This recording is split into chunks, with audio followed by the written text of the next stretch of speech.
never believed in cryptids until 3 months ago. Now I wake up every morning thinking about what I saw in those mountains and whether I should have handled things differently. What I'm about to tell you sounds impossible, but I swear on my mother's grave that every word is true. I've been flying bush planes in northern British Columbia for 15 years, mostly hauling supplies to logging camps, ferrying hunters to remote cabins, and occasional search and rescue. It's honest work that barely pays the bills. My little charter operation was hanging on by a thread when this whole thing started. Tommy, not his real name, we're staying anonymous, has been flying with me for 5 years. We met when he was guiding hunters and needed transport to remote camps. He's got more wilderness experience than anyone I know, can track anything, knows which plants will kill you, steady in a crisis. When money got tight, I brought him along as my spotter. 2 sets of eyes are better than 1 when you're flying over country that'll kill you if something goes wrong. Early October, this guy walked into my hangar.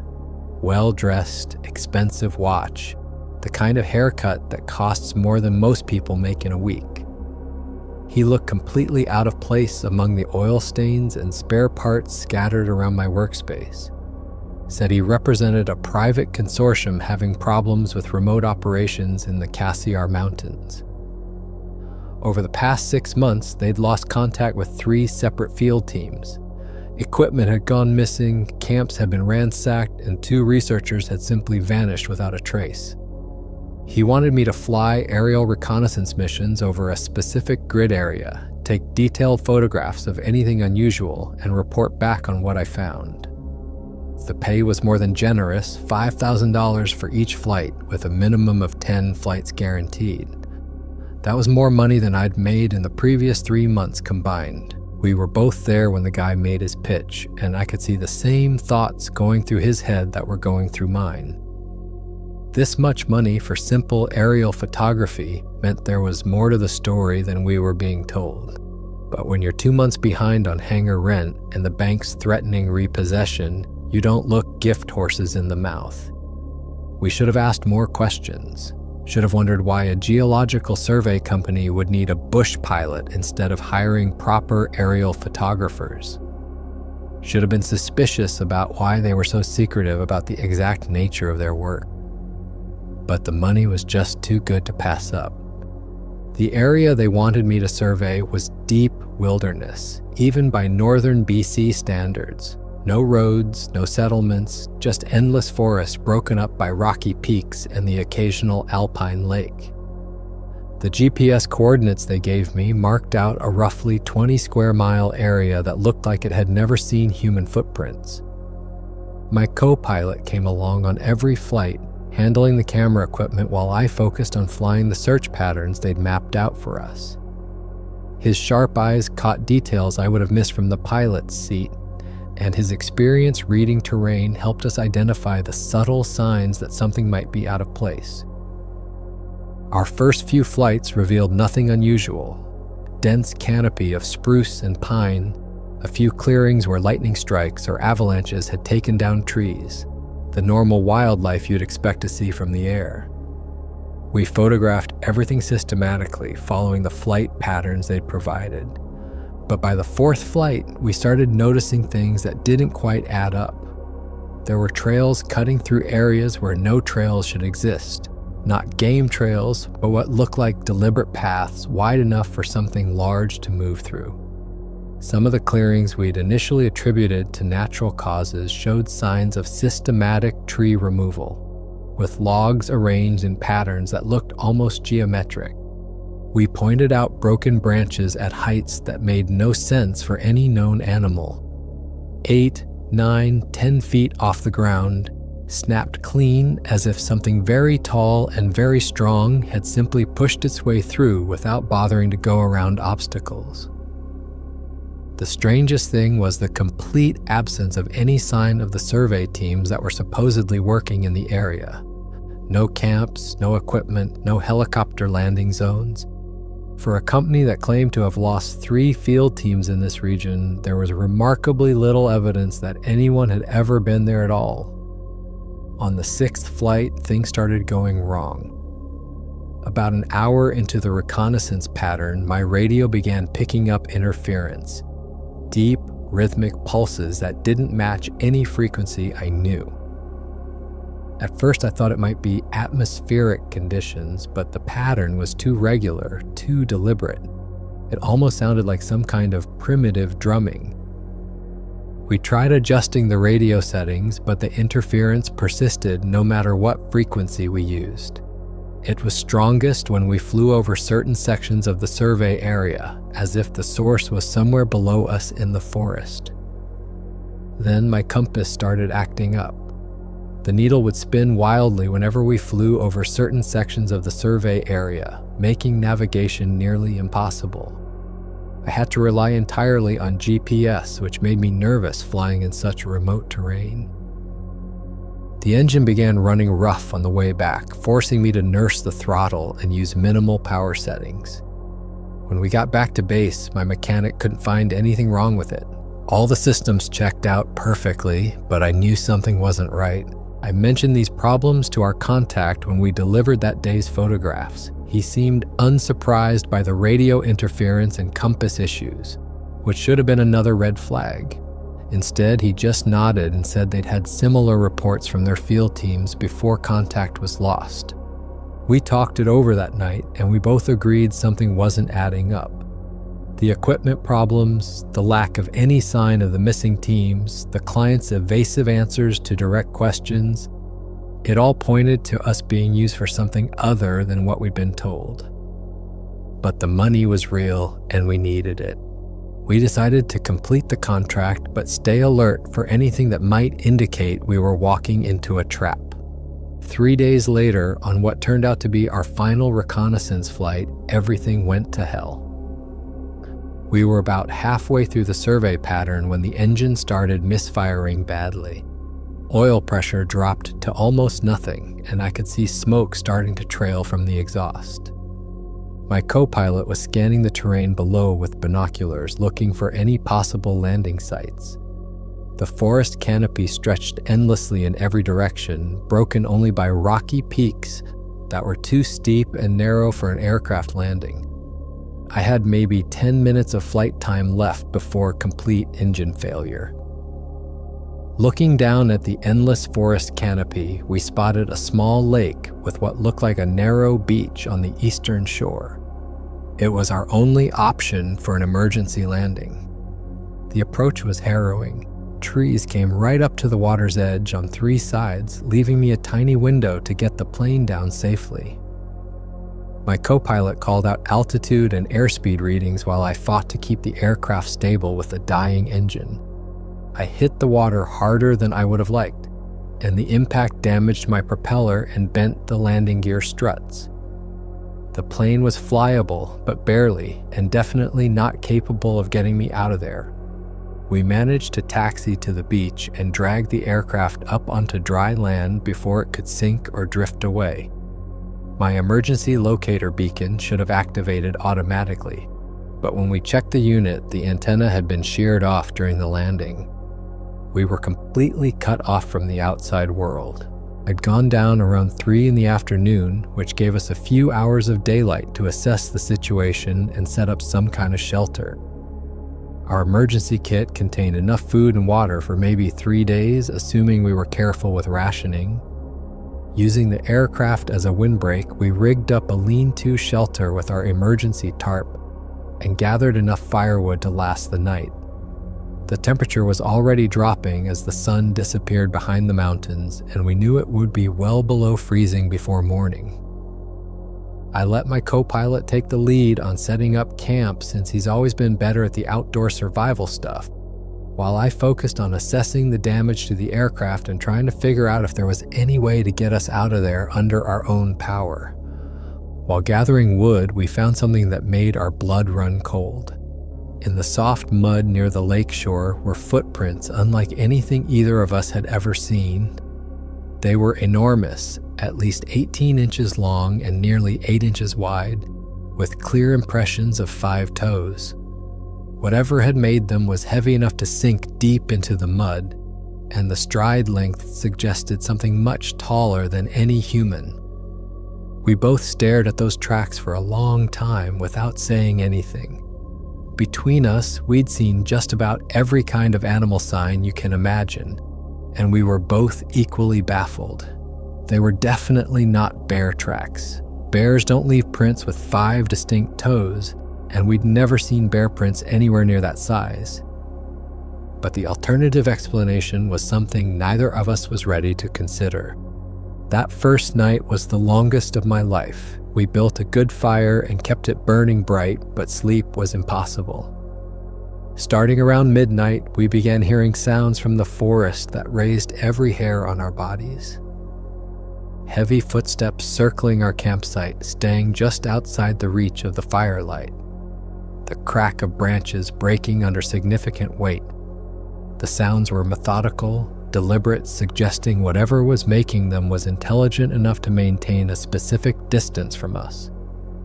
Occasionally, we caught glimpses of reflective eyes watching us from the darkness. But whenever we tried to get a better look with our flashlights, there was nothing there. The eyes appeared to be much higher off the ground than those of any known animal, and they reflected our light with an unsettling golden gleam. We had our weapons ready, his 30-006 hunting rifle and my .44 revolver that I always carried in the bush. We sat back to back by the fire, weapons ready, scanning the tree line for any sign of movement. Whatever was out there seemed curious but not aggressive. It never came closer than maybe 50 yards from our fire, and we got the impression it was more interested in studying us than in causing harm. The sounds suggested multiple individuals moving through the forest around us, coordinating their movements in ways that implied sophisticated communication. But knowing that didn't make it any less terrifying. We were dealing with unknown intelligences in their own territory, completely cut off from any hope of rescue, with nothing but a campfire and small arms fire between us and whatever was circling us in the darkness. We took turns on watch, though neither of us really slept. Every sound from the forest had us instantly alert, weapons at the ready. But whatever was watching us seemed content to observe from a distance, and as dawn approached, the sounds gradually faded away into the depths of the forest. When dawn finally broke, we discovered that our uninvited visitors had been busy during the night. Our camp had been thoroughly investigated, with clear evidence that something large and intelligent had examined every piece of equipment we'd left outside. Our emergency supplies had been moved but not taken. Someone or something had carefully arranged them in neat piles, as if they'd been studying each item to understand its purpose.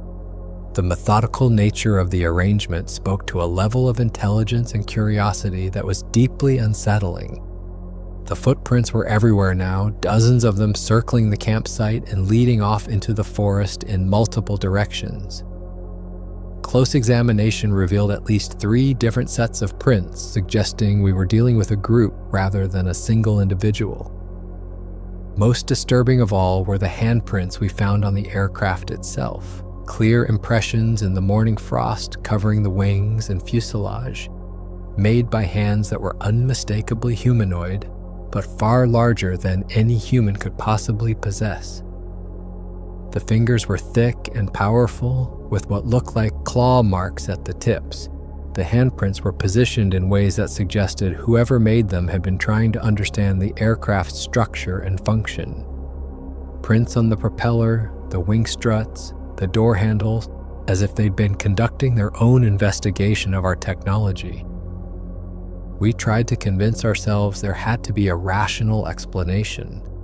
Maybe some of the survey team members had survived whatever happened to them and were living wild in the forest.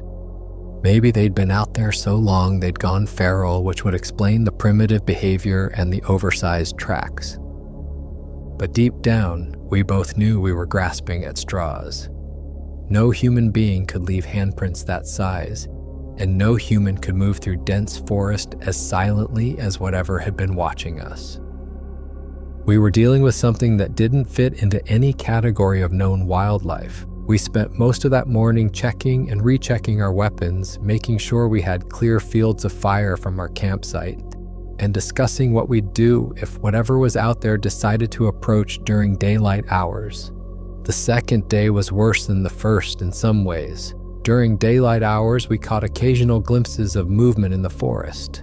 Large shapes that seemed to be watching us from behind trees or from elevated positions on the surrounding slopes. We tried to get a better look through binoculars, but whatever was out there was too clever to expose itself fully.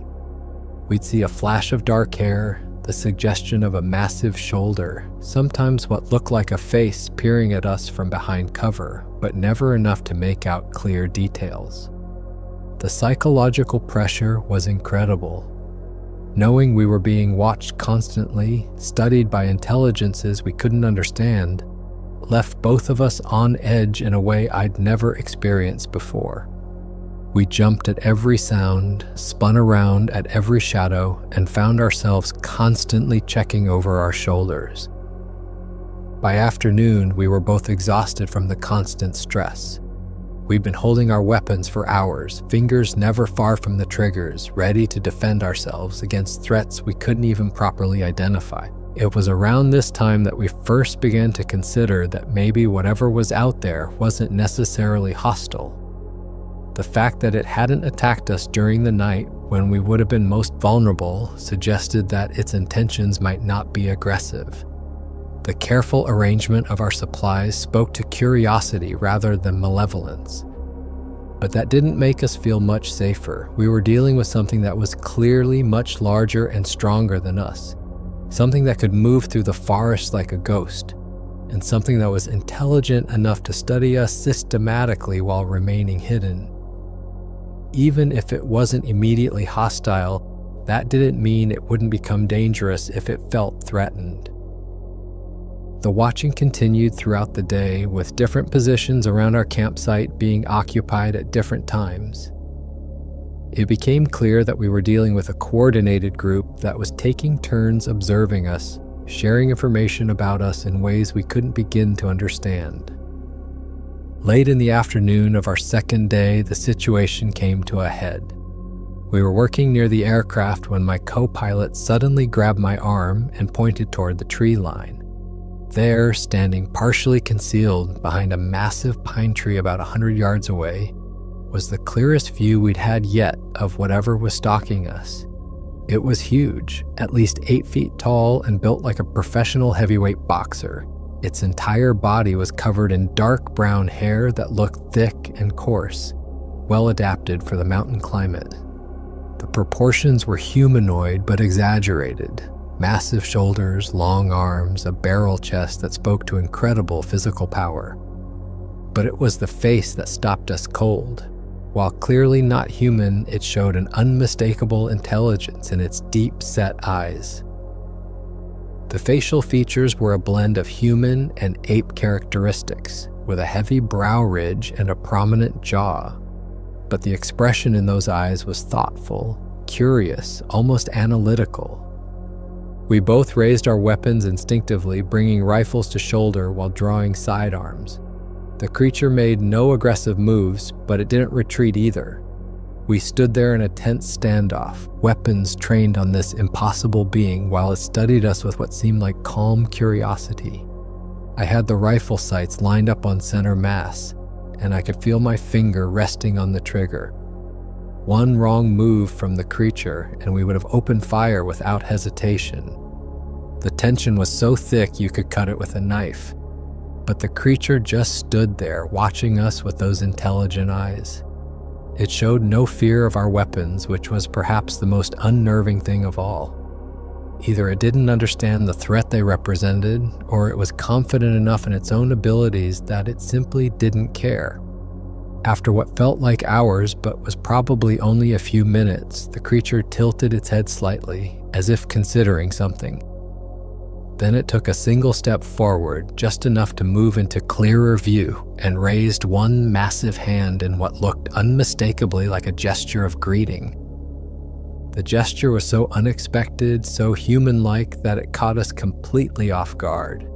We held our positions for several more seconds, then the creature simply stepped back behind the tree and melted into the forest as silently as it had appeared.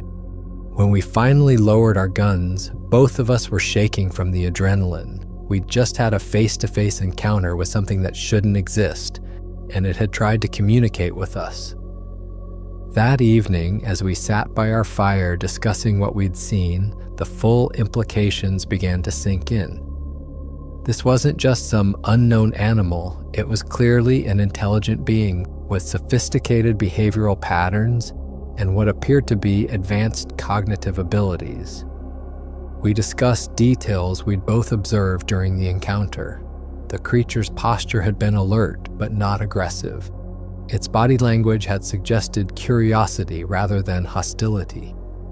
Most importantly, it had shown no fear of our weapons and had even attempted what looked like communication. We also realized that we weren't dealing with just one creature. Over the course of our encounters, we'd observed differences in size and behavior that suggested multiple individuals. There was clearly some kind of social structure at work, with different members of the group taking turns observing us. The more we talked about it, the more we realized that these beings were conducting their own reconnaissance mission. They were studying us with the same systematic approach we'd been using to study their territory. The difference was that they were much better at remaining hidden than we were at finding them. The creature's attempt at communication had been unmistakable. The raised hand, the tilted head, the way it had deliberately moved into clearer view, these were the actions of an intelligent being trying to establish peaceful contact. But that raised as many questions as it answered. If these creatures were intelligent enough to attempt communication, what did they want? Were they simply curious about the strange visitors to their territory, or was there something more? By our third day at the lake, both of us had reached the same conclusion. Whatever these creatures were, they weren't going to harm us unless we gave them reason to. Their behavior was too consistent, too intelligent, and too restrained for them to be mindless predators. We began leaving small offerings at the edge of our campsite. Pieces of energy bars, dried fruit from our emergency rations, even a small multi-tool that we could spare. The gifts were always taken during the night, and in the morning we would find items left in return. The return gifts showed clear signs of intelligence and intention. Smooth stones arranged in geometric patterns that couldn't possibly be natural. Bundles of edible roots and berries that we recognized as local food sources. Strips of what appeared to be dried fish or small game meat, prepared in ways that suggested controlled fire and food preservation techniques. It was clear they were trying to establish some kind of peaceful exchange, and we decided to reciprocate. The breakdown in tension was noticeable. We still kept our weapons close at hand, but we were no longer constantly scanning the forest for threats. The breakthrough came on the fourth morning when we woke to find fresh fish laid out near our shelter. 3 large trout, cleaned and ready to cook, arranged on a bed of pine boughs. It was an unmistakable gesture of goodwill, and we accepted it in the spirit it was offered.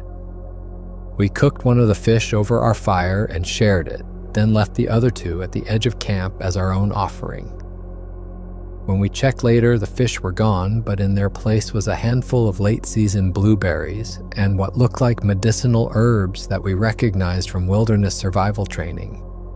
This pattern continued for several days, with the exchanges becoming more elaborate and meaningful. Each morning we would find food, tools, or other useful items left for us.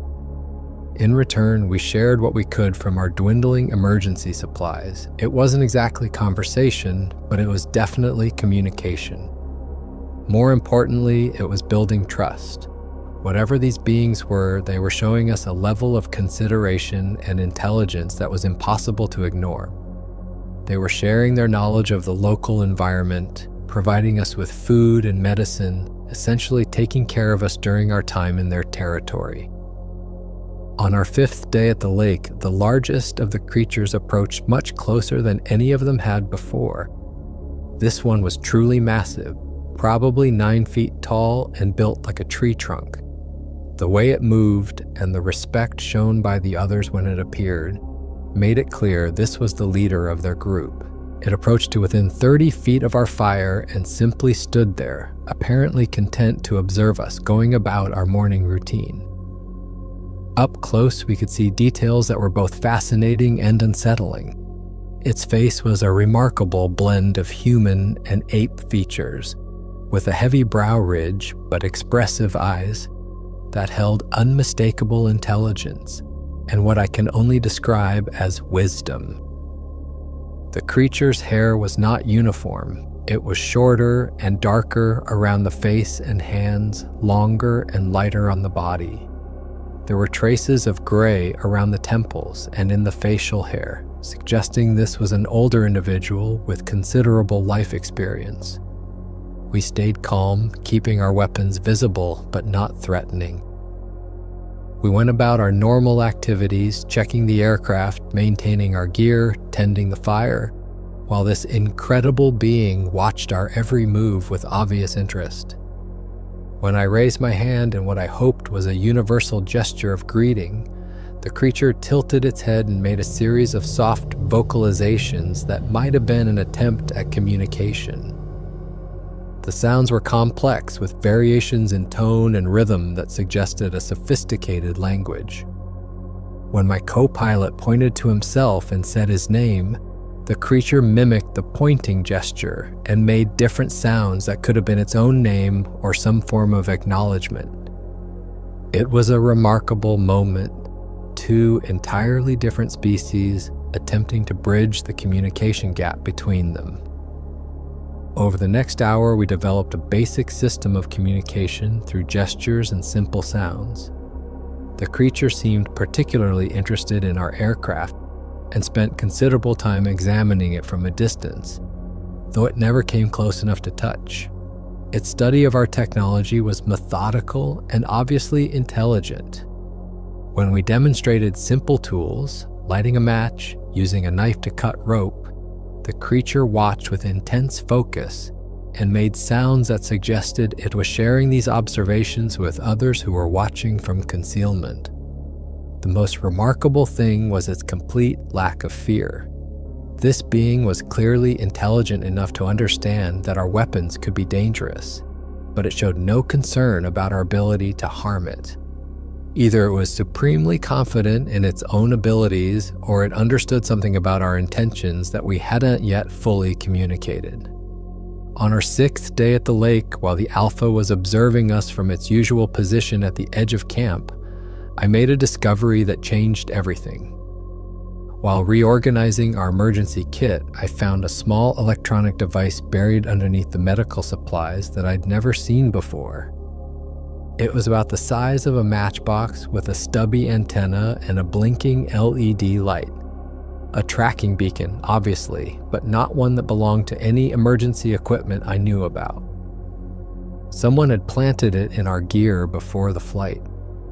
I showed the device to my co-pilot, and the implications hit us both like a physical blow. The engine problems, the compass interference, the radio static, none of it had been accidental. We'd been set up from the beginning. The job wasn't about geological surveys or missing research teams. We were bait in a trap designed to flush out whatever was living in these mountains. As if to confirm our worst fears, my portable radio suddenly crackled to life with an incoming transmission. A voice I recognized as our contact was coordinating with what sounded like a military-style operation. Multiple aircraft, ground teams with specialized equipment, and instructions to converge on our location at dawn. They weren't coming to rescue us, they were coming to capture whatever we'd found, but there was a critical detail that worked in our favor. The transmission mentioned a dawn assault, but it was already late afternoon. We had maybe 12 hours to warn the creatures and figure out what we were going to do. We looked at each other, then at the massive creature still watching us from the tree line. We had to warn them somehow, but we had no way to communicate the complex concepts of betrayal, hunting parties, and imminent danger. I tried pointing to the radio, then to the sky, making engine noises and aggressive gestures. The Alpha seemed to understand that something was wrong, but the specifics were clearly beyond our primitive communication system. My co-pilot tried a different approach. He drew pictures in the dirt, helicopters, men with weapons, the creatures being taken away in cages. It was crude, but the Alpha studied the drawings intently and seemed to grasp at least part of what we were trying to convey. The urgency in our voices and body language seemed to communicate more than our words or drawings. The creature stood up abruptly and let out a series of low calls that echoed across the lake and into the surrounding forest. The sounds were clearly a language with complex modulations that suggested they were conveying detailed information. Within minutes, other creatures appeared from the forest, including several we hadn't seen before. They gathered around their leader as it communicated something in their complex language of vocalizations and body language. The conversation was animated, with different individuals contributing what looked like questions and suggestions. The effect was immediate and dramatic. Within an hour, all signs of their presence had been systematically erased. Footprints were brushed away, the exchange areas were cleared, and anything that might indicate their existence was removed or disguised. But before they vanished completely, the Alpha approached closer than it ever had before, within 10 feet of our fire. It looked directly at us for a long moment and then did something that will stay with me for the rest of my life. It placed one massive hand over its heart, then extended that hand toward us in what was unmistakably a gesture of gratitude and farewell. Then it was gone, melting into the forest with the silent grace that had characterized all their movements. We were alone again, but we knew they were still out there, watching and waiting to see what the dawn would bring. We knew the hunting teams would arrive soon, and we had to decide what we were going to tell them. The smart play, the safe play, would have been to reveal everything we'd learned about the creatures. That's what we were being paid for, after all. But looking at the intelligence and dignity these beings had shown, the peaceful way they'd approached contact with us, and the trust they displayed by revealing themselves, we couldn't bring ourselves to betray them. We spent our remaining time destroying any evidence of our interactions with the creatures. We scattered the exchange areas, filled in the most obvious footprints, and rehearsed the story we would tell about our week in the wilderness. We agreed that we'd seen large animals in the area, possibly bears or moose, but nothing that would justify a major hunting operation. We'd claimed that our forced landing had been the result of mechanical failure, and that we'd simply waited for rescue while living off our emergency supplies. The creatures had vanished completely, but somehow we knew they were still watching us. They were too intelligent to completely abandon the area without knowing what the hunting teams intended to do. We just hoped our warning had been sufficient for them to avoid whatever was coming. The search helicopters arrived just after dawn on our 7th day at the lake. 3 aircraft loaded with people who definitely weren't search and rescue personnel. They were wearing military-style gear and carrying equipment that looked more suited for capturing large animals than rescuing stranded pilots. Our contact was among the first to reach our campsite, and his relief at finding us alive seemed genuine enough. But when he started asking detailed questions about what we'd observed during our time at the lake, we realized just how much trouble we were in. We told them exactly what they wanted to hear, but not what they needed to know. Yes, we'd seen signs of large animals in the area. Yes, there had been unusual sounds during the night. No, we hadn't made direct contact with anything, and no, we didn't have any photographs or other evidence of what was out there. It was clear they didn't entirely believe us. They spent hours examining our campsite with metal detectors and other sophisticated equipment, looking for evidence we might have hidden. They found the areas where we had left food offerings, but we claimed those were just attempts to keep wild animals from raiding our supplies. The leader of the operation was particularly persistent in his questioning. He kept coming back to the same themes. Had we seen anything walking upright? Had we observed any signs of tool use or intelligence? Had there been any attempts at communication? We stuck to our story. Bear tracks, possibly wolves, nothing more than you'd expect to find in remote wilderness. Just 2 pilots who'd been forced down and spent a week camping by a lake waiting for rescue. But we could see in their eyes that they suspected we were holding back. The questioning became more intense, more focused, and we began to worry that they might resort to more aggressive interrogation techniques. They spent 3 full days searching the area around the lake with increasingly sophisticated equipment. Ground-penetrating radar, thermal imaging, motion sensors, even what looked like some kind of acoustic monitoring system designed to detect and analyze unusual sounds. They found nothing, of course. Whatever intelligence these creatures possessed, it was more than sufficient to avoid detection by human technology. While the search teams tramped through the forest making enough noise to wake the dead, the beings we'd shared a week with remained completely invisible. On the second day, one of the searchers claimed to have found large footprints about a mile from our campsite. We were brought in to examine them, and they were clearly authentic, made by the same creatures that had visited us nightly. But they were isolated, as if someone had deliberately left a single set of tracks to suggest the animals had moved through the area and then vanished. The search coordinator was frustrated but not surprised. He mentioned that they'd had similar results in other locations, finding tantalizing hints of presence but never enough evidence to prove anything conclusively. We exchanged glances but said nothing. We knew exactly why the search was failing. The creatures were simply too intelligent to be caught by conventional tracking methods. They had successfully disappeared into their own territory, leaving behind only what they wanted to be found. 3 days later, we were back at my hangar with a check for $50,000 and signed confidentiality agreements that made it clear this wasn't over. We were required to report any future encounters with unusual wildlife in the region. Any photographs, recordings, or other evidence of anomalous animal behavior was to be turned over immediately. The money solved our immediate financial problems, but it came with a price. We now knew that there were forces out there actively hunting these remarkable beings, and we were expected to help them do it. That was 3 months ago.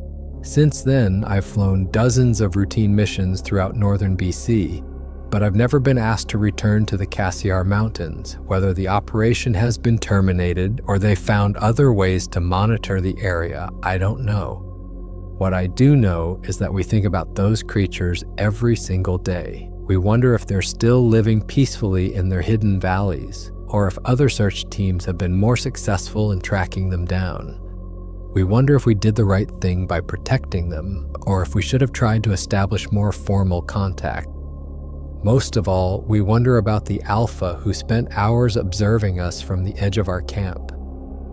The intelligence in those eyes was unmistakable, and the trust it showed by approaching so closely was something neither of us will ever forget. These weren't mindless beasts or evolutionary throwbacks. They were people, in every sense that matters, just people who look different from us. Sometimes, on very clear days when the light is just right, we think we catch glimpses of something moving through the forest canopy. Whether it's actually them or just wishful thinking on our part, we can't say. But it gives us hope that they're still out there, still free, still living their lives on their own terms.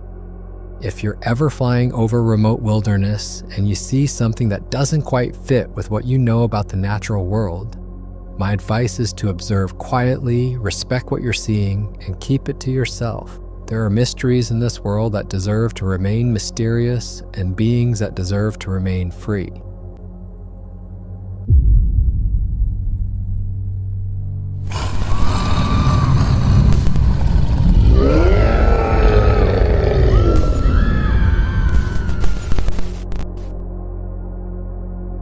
I need to tell you about the Deninger case.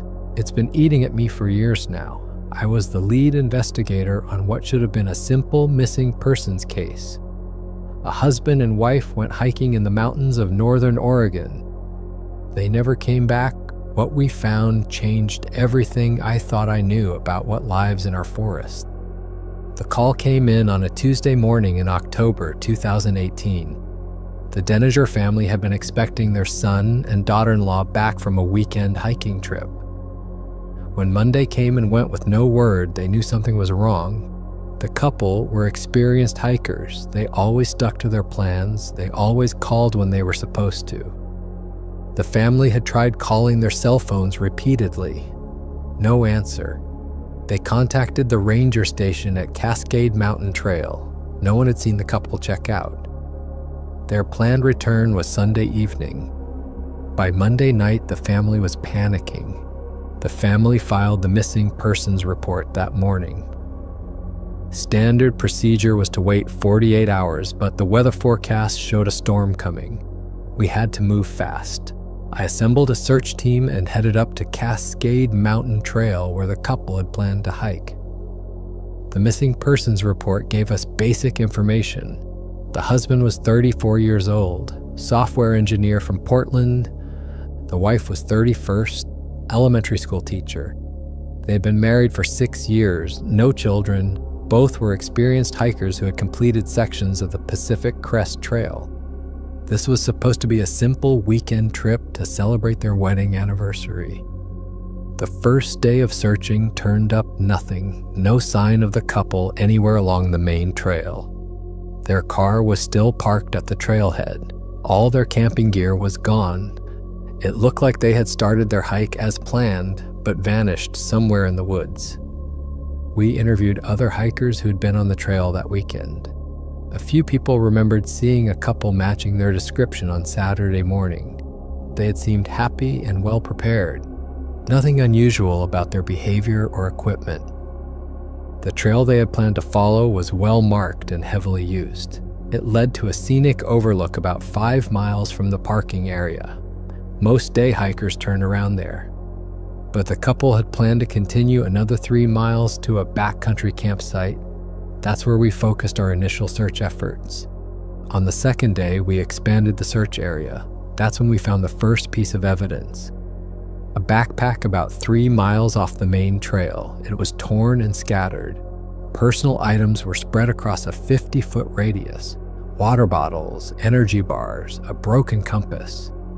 Everything looked like it had been thrown around in a panic. The backpack belonged to the husband. His driver's license was still in the wallet inside, but there was no sign of him anywhere nearby. The surrounding area showed signs of a struggle, broken branches, disturbed undergrowth. Something had definitely happened here. We brought in additional search teams, K-9 units, a helicopter for aerial reconnaissance. The dogs picked up a scent trail leading away from where we found the backpack. It headed deeper into the forest in a direction that made no sense for lost hikers. The scent trail was confusing. The dogs would follow it for a few hundred yards, then lose it completely, then pick it up again in a different location, like whatever they were tracking had doubled back multiple times or been carried. We found pieces of torn fabric caught on thorns and branches. The colors matched the clothing description we had from the family. There were small bloodstains on some of the pieces, not enough to suggest serious injury, but enough to show they had been moving through thick brush in a hurry. The terrain in this area was much more difficult than the main hiking trail. Steep slopes, dense undergrowth, rocky areas that would be dangerous to navigate even in daylight. No experienced hiker would choose to go this way voluntarily. The real breakthrough came on day 3. One of the search team members noticed a trail camera mounted high in a tree about 100 yards from where we found the backpack. The camera belonged to a local hunter who had placed it there to monitor deer movement. We retrieved the memory card and took it back to the station. The camera had been recording for 3 weeks. Most of the footage was just deer and other wildlife moving through the area.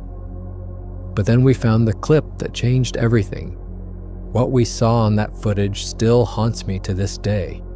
The timestamp showed Saturday afternoon at 2:47 p.m. The couple appeared walking along a game trail that connected to the main hiking path. They looked happy and relaxed. The husband was pointing at something in the trees. The wife was taking photos with her phone. Just a normal couple enjoying a hike in the mountains. They stopped to rest near a fallen log. The wife sat down and pulled out a water bottle. The husband was checking his GPS device. Everything looked completely normal. Then at 2:52 p.m., everything changed. The footage showed the couple stopping suddenly. They both turned to look at something off camera to their left. The husband stepped in front of his wife in a protective stance. You could see the fear in their body language even from the distance of the camera. The wife grabbed her husband's arm. They both started backing away slowly. Then at 2:53 p.m., we saw what had frightened them. A massive figure emerged from the trees behind them. At first glance, it looked like a person in dark clothing. But as it got closer, the truth became clear. This was no human being. The creature stood at least 8 feet tall. It was covered in thick brown fur. Its arms hung almost to its knees. The way it moved was unlike anything I had ever seen. Part human, part animal, but something else entirely. The creature didn't approach directly. It moved from tree to tree, staying partially concealed, like it was studying them. The couple started backing away faster. The creature followed at a distance, matching their pace but not closing the gap. At 2:54 p.m., the husband grabbed his wife's hand and they started to run. The camera angle captured them disappearing into the thick forest. The creature followed about 10 seconds later. It moved through the trees with incredible speed and agility, like it knew exactly where it was going. The last clear image was at 2:55 p.m. The creature pausing at the edge of the camera's view. It turned and looked directly at the camera for about 3 seconds, like it knew it was being recorded. Then it disappeared into the forest. We watched that 5-minute clip dozens of times, enhanced the image quality as much as possible, brought in wildlife experts to analyze what we were seeing. Everyone agreed it wasn't a bear or any other known animal. The creature's proportions were all wrong for a human in a costume. The arm length, the width of the shoulders, the way it moved through the trees, no person could fake that kind of natural forest movement. The most disturbing part was the intelligence it displayed. The way it had approached the couple, staying hidden at first, then revealing itself gradually, like it was testing their reaction. When they ran, it didn't chase immediately. It waited, like it knew it could catch them whenever it wanted. We timed the sequence. From first sighting to when everyone disappeared into the forest was less than 3 minutes. But you could see the creature had been watching them for longer, probably since they first entered the area. After seeing the footage, we knew we were dealing with something far more serious than a simple hiking accident. We expanded the search team and brought in specialists, trackers, wildlife experts, even a few people who claimed to have experience with unusual animal encounters. Following the trail from the camera location, we found more evidence. Footprints in the soft earth that were unlike anything in the textbooks. They were human-shaped but massive, nearly 18 inches long and 8 inches wide. The depth of the impression suggested something weighing over 600 pounds. The stride length between prints was over 6 feet, much longer than any human could manage. The tracks showed 5 distinct toes with what looked like claw marks at the tips, but the overall shape was definitely humanoid. We made plaster casts of the best footprints, took detailed photographs from multiple angles, measured everything precisely. The evidence was undeniable. Something large and bipedal had been moving through this area. The tracking expert we brought in had 30 years of experience. He had never seen anything like these prints. He confirmed they were fresh, made within hours of when we found them. Whatever had made them was probably still in the area.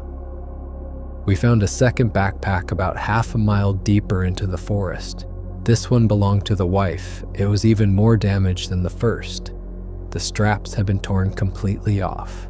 There were what looked like claw marks in the fabric, deep gouges that went through multiple layers of material. Inside the backpack, we found her phone. The screen was cracked, but it still worked. The last photos she had taken were from the morning of their hike. Happy pictures of the couple at the trailhead, nothing that suggested they knew what was coming. Her phone showed she had tried to make emergency calls, multiple attempts to reach 911, but there was no cell service in that area.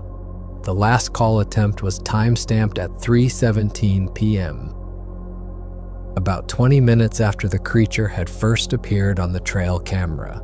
We also found her GPS device. It had been recording their route automatically. The track showed they had followed the main trail for the first 3 miles, then suddenly veered off into the forest. The GPS track became erratic after that, like they had been running in different directions, sometimes doubling back, sometimes going in circles.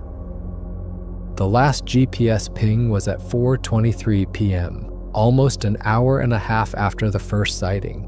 The location was over 2 miles from where we found her backpack, in an area so remote that most of our search team had never been there. The strangest discovery was the markings on the trees, deep gouges in the bark about 8 feet off the ground. They looked like they had been made by fingernails or claws. Some were fresh, others looked much older, like this area had been marked as territory for a long time. The pattern of markings was consistent, always at the same height, always on trees that were visible from game trails, like warning signs to other animals, or markers showing the boundaries of claimed territory. We found these markings over a wide area. At least 5 square miles of forest showed signs of being regularly marked. Some of the older markings were almost grown over, suggesting this behavior had been going on for years. The wildlife expert we consulted had never seen anything like it. Bears will mark trees, but not in this pattern, not at this height, and never with this level of consistency across such a large area. We also found what looked like deliberately broken branches, large limbs snapped off trees at heights that would require incredible strength. The breaks were clean, not the jagged tears you see from storm damage, like something had grabbed the branches and twisted them off. As the days went on and we searched deeper into the forest, I started to notice something. Every member of the search team mentioned the same thing. The feeling that we were being watched. The woods were too quiet. No bird sounds, no small animals rustling in the underbrush. Just an oppressive silence that made everyone nervous. I had been in these mountains many times over the years. This felt different, wrong somehow. Several times I caught glimpses of movement in my peripheral vision, large dark shapes moving between the trees in the distance. But whenever I turned to look directly, nothing was there. The search dogs were acting strange too. They would follow a scent trail for a while, then suddenly stop and refuse to go further. They would whine and try to pull back toward the main trail. Even the most experienced tracking dogs seemed spooked by something in those woods. One of the canine handlers mentioned that his dog had been acting nervous since we entered the area. The dog kept looking up into the trees, like it was tracking something moving through the canopy. But there was never anything visible when we looked. The helicopter pilot reported similar strange observations.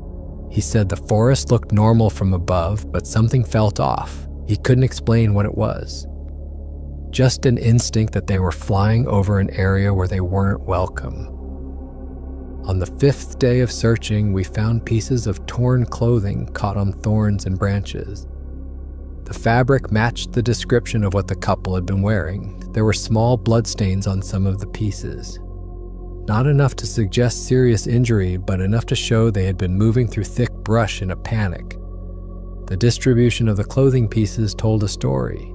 They formed a rough trail leading deeper into the most remote part of the forest. But it wasn't a straight line. The pieces zigzagged back and forth, like the people wearing the clothes had been running in terror, changing direction frequently. Some pieces were hung high on branches, 8 or 9 feet off the ground. No running person could have left them there, like something had been carrying the clothes and dropping pieces as it moved through the trees. The blood on the fabric was tested. It matched the blood types of both missing hikers. But the amount was minimal, consistent with minor cuts from thorns and branches. Not the massive blood loss you would expect from a fatal attack. The trail of evidence led us deeper into a remote section of the forest that most hikers never saw. The terrain was rough and difficult to navigate, perfect hiding spots everywhere, caves and rocky overhangs that could conceal almost anything. In one particularly secluded area, we found what appeared to be a makeshift shelter, branches and logs arranged in a way that provided cover from above. The construction was crude but effective, large enough for something the size of what we had seen on the camera footage. The shelter was clearly not built by humans. The materials were too large. Some of the logs would have required several people to move, but they had been positioned with precision, like whatever built it understood basic engineering principles. Around the shelter, we found more evidence of long-term habitation, worn paths through the undergrowth, areas where the forest floor had been cleared of debris. What looked like food storage areas built into rock crevices. Near the shelter, we found bones, animal bones mostly, deer, elk, maybe a few smaller animals. They had been stripped clean, and some showed signs of being broken open, like something had been extracting the marrow. The bones were scattered around what looked like a fire pit, but there were no burn marks, no ash, like the food had been consumed raw. The forensics team examined the bones carefully. The break patterns were consistent with incredible bite strength, much stronger than any known predator in the region. Some of the larger bones had been cracked open with what looked like stone tools. By the end of the first week, the entire search team was on edge. People were reporting strange sounds at night, heavy footsteps moving around the perimeter of our base camp, branches breaking in the distance. But whenever we investigated with flashlights, we found nothing. One search team member claimed he had seen glowing eyes watching him from the tree line, about 8 feet off the ground. When he called out to the rest of his team, the eyes disappeared, but he swore something large had been standing there. The camp cook reported that food had been going missing, not eaten, just taken. Entire containers of supplies would vanish overnight. We assumed it was bears at first, but bears don't carefully remove food from sealed containers without damaging the packaging. Several team members reported finding large handprints on their vehicles in the morning, muddy prints on windows and doors, always too big to be human. The prints showed long fingers with what looked like claws at the tips. By the end of the first week, the story had started to leak to the media. Reporters were calling about the missing couple. Questions were being asked about what we had found in the forest. My superiors were getting nervous about the attention. A local newspaper ran a story about the unusual search operation. They mentioned the large number of specialists we had brought in, the extended timeline, the focus on such a remote area. People were starting to ask why a simple missing persons case required so many resources. Social media posts from family members of search team personnel were drawing attention. Pictures of the base camp, comments about strange discoveries in the forest. The story was gaining momentum online. I was called into the chief's office and told to wrap up the search. The official line was that this was likely a bear attack. The couple had probably surprised a bear and been killed. Their bodies would turn up eventually when other hikers found them or when spring came and the snow melted. I tried to explain about the footage, the footprints, all the evidence that pointed to something else entirely. But no one wanted to hear it. The last thing the department needed was stories about monsters in the woods. Tourism would suffer, people would panic. It was better to keep things simple and quiet. The trail camera footage was locked away in evidence storage. The case file was marked as closed pending recovery of the bodies. The search was officially called off after 10 days. I was reassigned to other cases and told not to discuss the Deninger investigation with anyone. All the physical evidence we had collected was similarly restricted.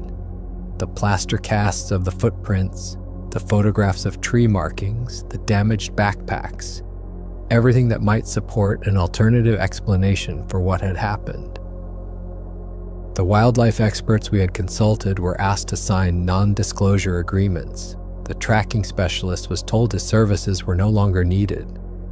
The helicopter pilot was transferred to a different region. Everyone who had seen the evidence was separated or silenced.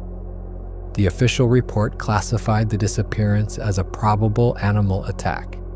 The case was handed over to the state wildlife department for follow-up, but no follow-up investigation was ever conducted. But I couldn't let it go. This wasn't just some animal attack. 2 people were dead, and whatever killed them was still out there. During my off time, I started going back to the forest alone, unofficial searches, trying to find more evidence. I purchased my own trail cameras and motion sensors, professional-grade night vision equipment, audio recording devices that could pick up sounds from long distances. I was determined to document whatever was living in those woods. Each time I went back, the feeling of being watched got stronger. I started carrying extra equipment. Emergency GPS beacons, satellite communicators, anything that might help me survive if I encountered the same thing that had killed the Deninger couple. My first few solo trips were careful reconnaissance missions. I stayed close to the main trails, set up cameras near areas where we had found evidence, tried to establish patterns of movement and behavior. The cameras captured some interesting footage. Large shapes moving through the forest at night, always at the edge of the camera's range. Never clear enough to make definitive identification, but clearly something much larger than any known wildlife in the area. On my 3rd solo trip, I saw something that confirmed my worst fears. I was setting up a motion camera near where we had found the shelter when I caught movement in the distance. Through the trees, I could make out a large, dark figure. It was standing perfectly still about 200 yards away, watching me. The figure was massive, taller than any human, covered in dark fur or hair. It stood upright like a person, but the proportions were all wrong. The arms too long, the shoulders too broad, the head too small for the body size. I tried to get closer, but moving quietly through the thick underbrush was impossible. Every step I took seemed to echo through the forest. By the time I reached the spot where I had seen the figure, there was nothing there, just those same massive footprints in the soft earth. The tracks showed it had been standing in that exact spot for some time, long enough to leave deep impressions, long enough to watch everything I was doing. The footprints led away into the thickest part of the forest where following would be impossible. But what disturbed me most was the realization that it had allowed me to see it. The creature could have stayed hidden, but it chose to reveal itself, like it was sending a message, warning me that I was being watched.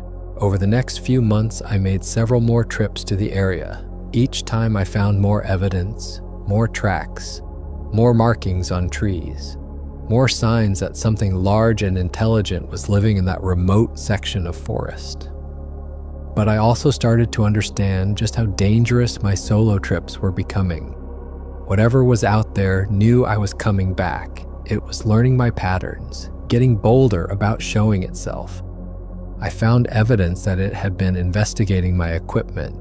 Cameras moved from their original positions, motion sensors knocked over, audio recorders with claw marks in the metal casing. Like the creature was studying human technology. Several times I found evidence that it had been near my truck while I was deeper in the woods. Scratches in the paint that looked like claw marks, handprints on the windows that were too large to be human, mud on the door handles, from fingers much longer than any person could have. The most disturbing discovery was finding my own equipment rearranged. Trail cameras moved to different trees, pointed back toward areas where I had been working, like the creature was using my own surveillance tools to watch me. The breaking point came on my last solo trip. I was hiking back to the truck just before dark when I heard movement in the trees around me. Not just one set of footsteps, multiple creatures moving through the forest, staying just out of sight but close enough that I could hear them. The sounds were coordinated, like a pack hunting together. One set of footsteps would stop while another continued. They were taking turns moving, never all at once, always maintaining position around me while staying hidden. I tried to stay calm and keep walking, but the sounds were getting closer, branches breaking, heavy footsteps on both sides of the trail, the steady crack of twigs under enormous weight. Something was definitely following me. I started to run. Behind me, I could hear what sounded like pursuit.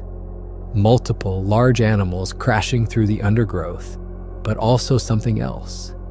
A sound like communication. Low-pitched calls back and forth between different positions in the forest.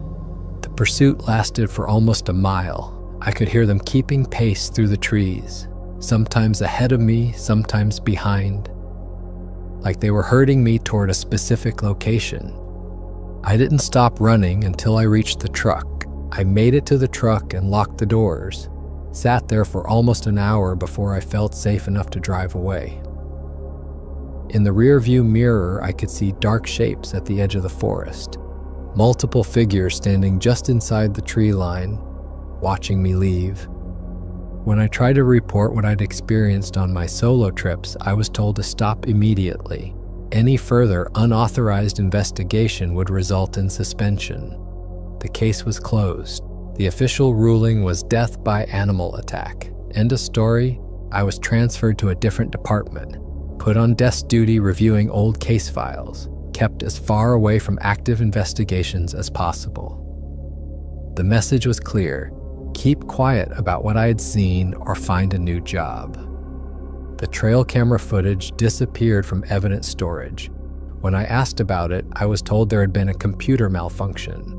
The files were corrupted and unrecoverable. All physical evidence from the scene was similarly lost or misplaced. But I know what I saw. I know what killed the Deninger couple, and I know it's still out there. After months of investigation, I came to some disturbing conclusions about what we were dealing with. These weren't just animals acting on instinct. These creatures were intelligent. They understood human behavior well enough to stalk and hunt people. They knew how to avoid detection, how to eliminate evidence, how to stay hidden while watching potential threats. The markings on the trees weren't random. They were territorial markers, warnings to other creatures to stay away. The shelter we found wasn't temporary. It was part of a larger network of hiding spots throughout that section of forest. Most disturbing of all was the realization that this wasn't a recent development. The older tree markings suggested these creatures had been living in the area for years, maybe decades. The Deninger couple weren't the first victims. They were just the first ones where we found enough evidence to piece together what had happened. The intelligence they displayed was truly frightening. The way they had stalked me during my solo investigations, learning my patterns, using my own equipment against me. They understood human technology well enough to manipulate it. The incident where I was followed by multiple creatures revealed something even more disturbing. These things hunted in groups. They coordinated their movements, communicated with each other during the hunt. This wasn't just one rogue animal, it was an organized predator species. The sounds I had heard during that final encounter suggested a complex communication system, different calls that seemed to convey specific information. Commands or warnings passed between pack members during the hunt. The coordination required for the stalking behavior I experienced would need intelligence comparable to human level. They understood tactics, knew how to use terrain to their advantage, could predict human behavior well enough to set up ambushes. This explained why the Deninger couple had been so thoroughly eliminated. A single creature might leave more evidence behind, but a coordinated pack could divide responsibilities. Some members handling the actual attack while others cleaned up evidence and eliminated traces. I started researching historical disappearances in the same area, going back through decades of missing persons reports, Park Service records, Native American tribal histories from the region. The patterns were disturbing. People had been vanishing in that section of forest for over 50 years, usually hikers or hunters who had wandered off established trails, always in the most remote areas. Bodies almost never recovered. The official explanations were always the same: bear attacks, falls into ravines, exposure to weather, people getting lost and dying in the wilderness. But when you looked at all the cases together, a different picture emerged. Too many disappearances in too small an area. Too many experienced outdoors people vanishing without a trace. Too many cases where extensive search operations found minimal evidence. Local Native American tribes had legends about that area going back generations. Stories about creatures in the deep forest that hunted humans. Warnings to avoid certain areas during specific seasons. These stories were dismissed as folklore, but the geographic details matched exactly with our investigation area. During my research, I discovered that other agencies had investigated similar cases in different parts of the country.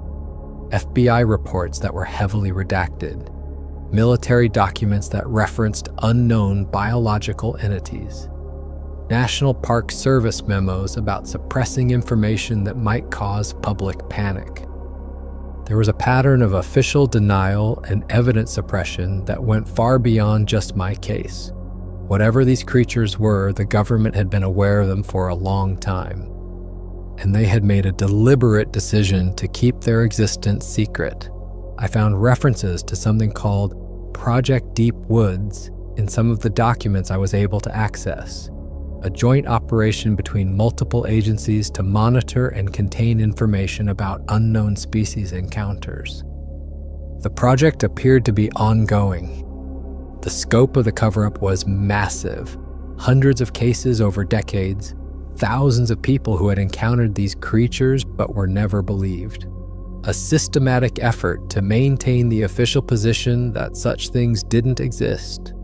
From a scientific standpoint, what we were dealing with made sense. A large primate species that had evolved to avoid human contact. Intelligent enough to understand the threat that humans represented, adapted perfectly for life in deep forest environments. The physical evidence supported the existence of a previously unknown hominid species. The footprints showed clear evolutionary adaptations for forest life. Longer toes for gripping tree branches, increased muscle mass for climbing and strength, proportions optimized for moving through dense vegetation. The intelligence they displayed wasn't beyond the realm of possibility. Great apes show problem-solving abilities and social coordination. A species that had evolved alongside humans would have been under pressure to develop even more sophisticated survival strategies. Their apparent ability to avoid detection made evolutionary sense. Humans have been the dominant predator for thousands of years. Any species sharing the same habitat would need to be extremely good at staying hidden to survive. The official decision to classify these encounters as bear attacks wasn't made lightly. The alternative was too disturbing to consider. If word got out that there were unknown creatures in the forest hunting humans, the panic would be immediate and widespread. Every hiking trail in the region would be closed. Tourism revenue would disappear overnight. Property values near forested areas would collapse. People would demand military intervention. Government resources would be diverted to hunting creatures that might not even be possible to find and eliminate. From a practical standpoint, covering up the truth made sense. The creatures were clearly intelligent enough to avoid detection when they wanted to. Publicizing their existence would only make them more careful, more dangerous, and probably drive them to relocate to areas where they might encounter even more potential victims. The ecological impact of revealing their existence could be catastrophic. Massive hunting expeditions, military operations in pristine wilderness areas, the possible extinction of a species that might be humanity's closest living relative. The ethical implications were staggering. It's been 3 years since I closed my personal investigation into the Deninger case. I transferred to a different state, took a job with a police department that deals mainly with urban crime. No missing hikers, no unexplained forest disappearances, just regular human problems that have regular human solutions. But I still think about what I saw in those woods, the footage of that creature stalking 2 innocent people, the intelligence in its movements, the patience of a predator that knew exactly how the hunt would end.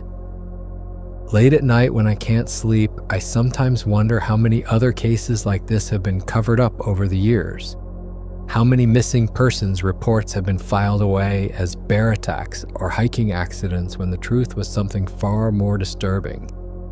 I wonder if the creatures are still living in that remote section of forest, still marking their territory, still waiting for the next group of hikers to wander too far from the main trail. Still hunting with the patience and intelligence that makes them the perfect predator. The weight of keeping this secret is enormous, knowing that people are still going into those woods without understanding the real dangers they face, but also understanding why the truth can't be revealed. Some knowledge is too dangerous for public consumption. If you're planning to hike in remote forest areas, please be careful. Stay on marked trails, travel in large groups, carry emergency communication devices. Don't assume that dangerous wildlife means just bears and mountain lions. There are things living in the deep woods that most people never see, things that have learned to avoid human contact when it suits them, but also things that have learned to see humans as potential prey when the opportunity arises.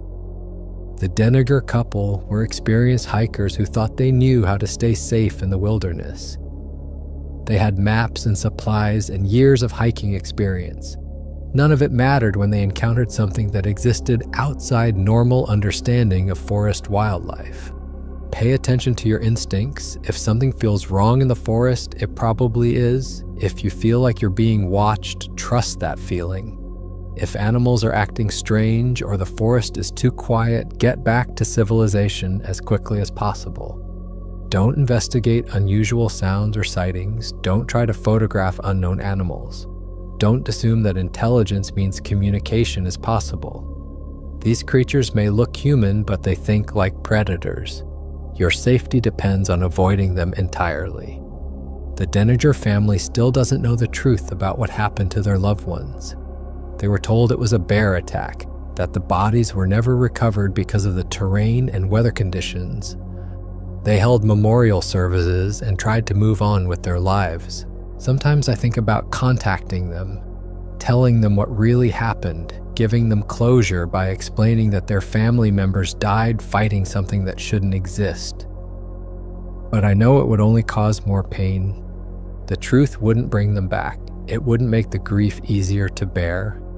It would only add fear and confusion to their loss. Some secrets are kept not because the truth isn't important, but because the truth is too harmful to share. I honor their memory by staying quiet, by protecting other families from experiencing the same loss, by making sure the cover-up continues because the alternative is too dangerous to consider. I carry the weight of what I know about the Deninger case every day. 2 good people lost their lives to creatures that officially don't exist. Their families still don't know the truth about what happened. They still hope that someday the bodies will be found and they can have closure. But I know better. Those creatures don't leave evidence behind unless they want to. The Deninger couple disappeared as completely as if they had never existed. The only proof of their final moments was that trail camera footage, and even that has been erased from official records.